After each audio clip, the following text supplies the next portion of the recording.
नमस्ते।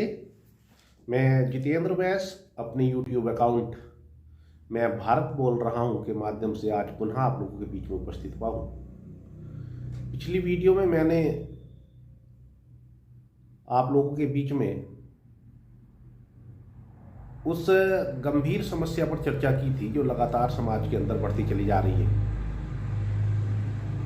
और वो समस्या है लव जिहाद। और मैंने बताया था इस समस्या का निराकरण हम लोगों के हाथ में ही है। 3 स्थानों से संस्कार मिलते हैं और उन 3 स्थानों से यदि हमने अपना काम करना प्रारंभ कर दिया तो लव जिहाद ही नहीं बल्कि किसी भी प्रकार की कोई घटना, कोई समस्या उत्पन्न हो ही नहीं सकती। और वो संस्कार पहले होते हैं परिवार से मिलने वाले संस्कार, दूसरे होते हैं विद्यालयों से बच्चे के शिक्षक व शिक्षिकाओं के द्वारा दिए जाने वाले संस्कार, और तीसरे हैं समाज से मिलने वाले संस्कार। आज मैं आप लोगों से परिवार से हम किस प्रकार से अपने बच्चों को संस्कारित कर सकते हैं इस पर चर्चा करने वाला हूं। देखिए, जब बच्चे का जन्म होता है तो वो परिवार के बीच में ही रहता है। उसका पूरा बचपन परिवार के बीच में बीतता है, पलता है, बढ़ता है, समाज पर दृष्टिकोण रखने का कार्य प्रारंभ वो करने लगता है। अब यदि हम परिवार के लोग जिनको समाज का अनुभव देखने का काम हुआ है, जिन्होंने अनुभव किया है कि समाज में किस प्रकार से विधर्मी लोग इस हिंदू समाज को समाप्त करने का भरसक प्रयत्न करने में लगे हैं, यदि हम सब लोग परिवार में सामूहिक रूप से बैठ करके सामूहिक चर्चा कर लें। देखिए, हम परिवार में अपने बच्चों के साथ में विभिन्न प्रकार के मनोरंजन देखने का काम करते हैं, चाहे वो टीवी हो, मोबाइल हो या कोई सा और माध्यम।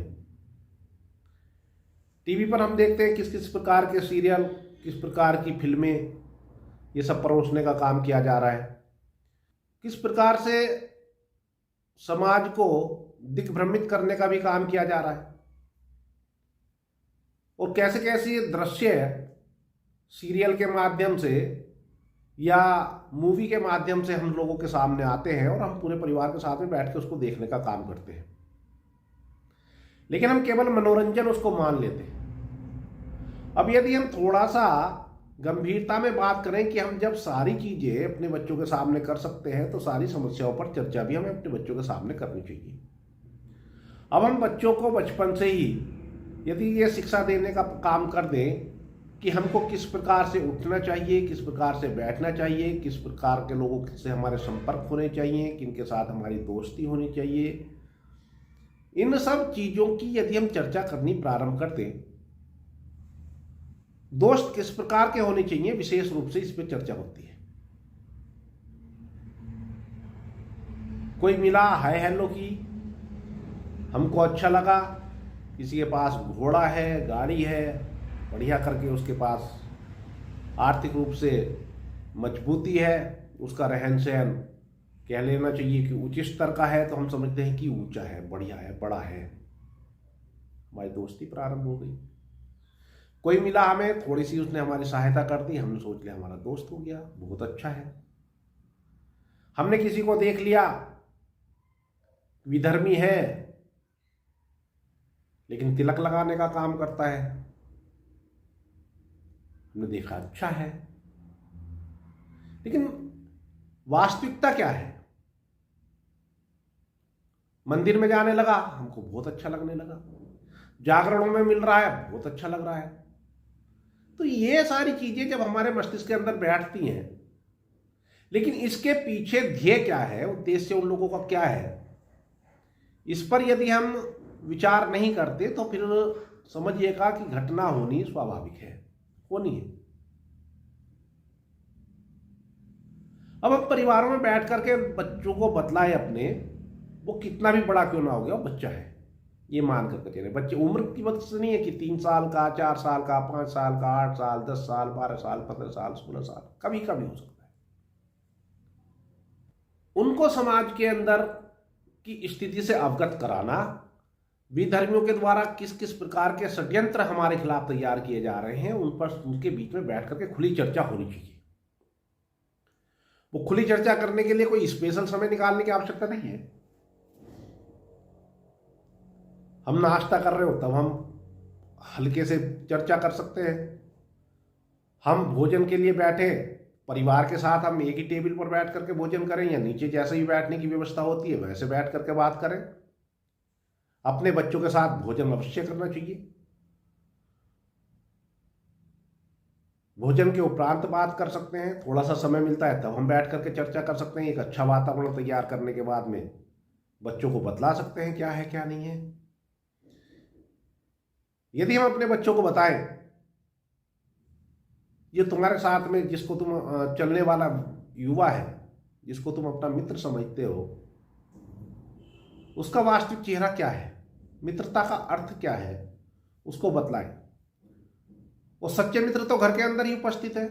मम्मी है, पापा है, भाई हैं, बहन है, चाचा है, चाची हैं, ताऊ हैं, ताई हैं, दादा है, दादी हैं, ऐसे करके अपना पूरा परिवार मित्र है। लेकिन उस बच्ची के मस्तिष्क के अंदर ये बात जानी चाहिए कि सच्चे मित्र तो मेरे घर के अंदर ही उपस्थित है। यदि बाहर भी कोई मित्र है तो वह सच्चा मित्र कौन होगा? धोखा देने वाला ना हो। प्रेम का चोला ओढ़ करके वो कहीं हमको फांस तो नहीं रहा इस बात पर। जिस समाज के अंदर तिलक लगाने का विरोध हो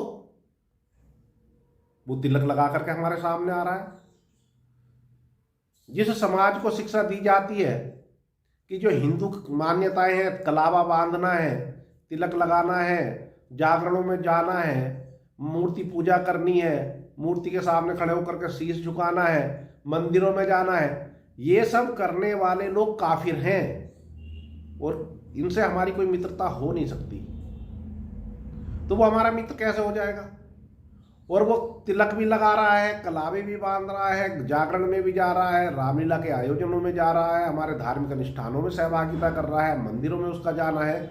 तो समझ लीजिएगा कि उसका ध्येय हमारे धर्म के प्रति कोई आदर भाव रखना नहीं है, बल्कि उसका ध्येय तो इन सब चीजों को माध्यम बना करके आपको अपने प्रेम जाल में फांसने का है। जिस दिन हमारे परिवार के लोगों ने बैठ करके ये खुली चर्चा अपने बच्चों के बीच में करने का काम कर दिया, मैं गारंटी के साथ में कह सकता हूं कि लव जिहाद जैसी घटना हो ही नहीं सकती। किसी की हिम्मत इतनी पड़ ही नहीं सकती कि इस प्रकार की घटना को कोई कर दे। तो हम सब लोग अपनी अपने दायित्वों का निर्वाह करें। ये बहुत विषम परिस्थिति है हम लोगों के सामने। तमाम घटनाएं हो रही हैं, हमारी बच्चियां सूटकेस में तमाम टुकड़ों के बीच में मिल रही हैं, पता ही नहीं चलता कहाँ चली गई, कहाँ थी, कुछ नहीं पता चलता। हम अपनी आंखों के सामने उसको नरक में जाता हुआ देख नहीं सकते। इसके लिए हमको थोड़ा सा प्रयत्न करने की आवश्यकता है। यदि हम ये प्रयत्न करेंगे तो मैं समझता हूं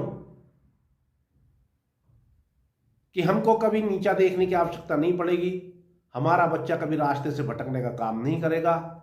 उसका जो लक्ष्य है अपने भविष्य को उज्जवल बनाना, अपने समाज का भविष्य ऊंचा उठाना, इस देश का भविष्य ऊंचा ले जाना, यदि हम उसको इस प्रकार की शिक्षा देते हुए चलते हैं तो मैं समझता हूं वो सारे उद्देश्यों को पूरा करते हुए चले जाएंगे।